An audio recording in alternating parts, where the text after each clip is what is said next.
The gentleman yields. Chairman Truitt, I want to first start by thanking you for taking on this issue. As you know, it is a difficult one, and it's one that many of us here in the House have tried to tackle.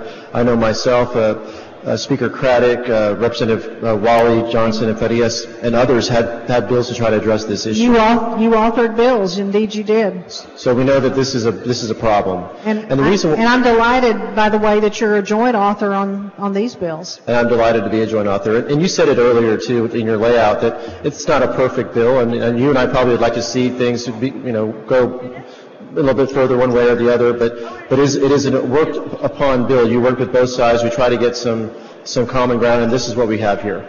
So this is the first time that I know of, and believe me, this was not an issue that I wanted to deal with.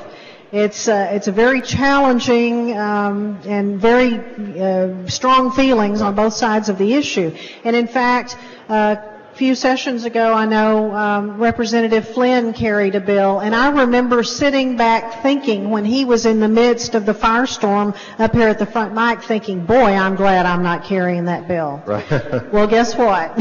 Here I am trying to deal with it and learned from his experience. He had a broad bill.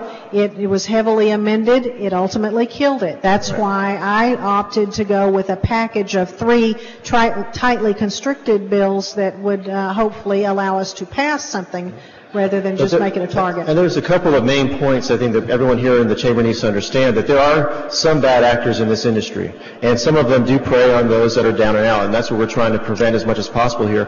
But at the same time, Madam Chair, we don't want to put them out of business, and that is something that everyone that filed this legislation agrees to that. I have letters from industry representatives, a number of companies representing over 10,000 jobs in this state, and jobs are important. I think you would agree to Texans, and we certainly don't want to lose jobs, and we do not want to put at risk legitimate operators, but they themselves have said that they support this regulation at this time because they realize that there are some bad actors, and we have absolutely no way of identifying or touching those people and bringing them, having them act appropriately.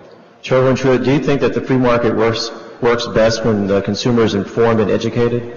Yes, sir. And do you believe that this bill does that? This is a disclosure bill. This will give the customers the information they need to make informed decisions. And one of the things I heard a lot, and I want to let you go with after this question. But one thing that I heard a lot too, and I'm wondering if you did as well, is that a lot of these consumers, they weren't educated. They didn't know exactly what they were getting into, and perhaps if they did, they could have made different choices, and they wouldn't be in a situation that puts them in a bad place.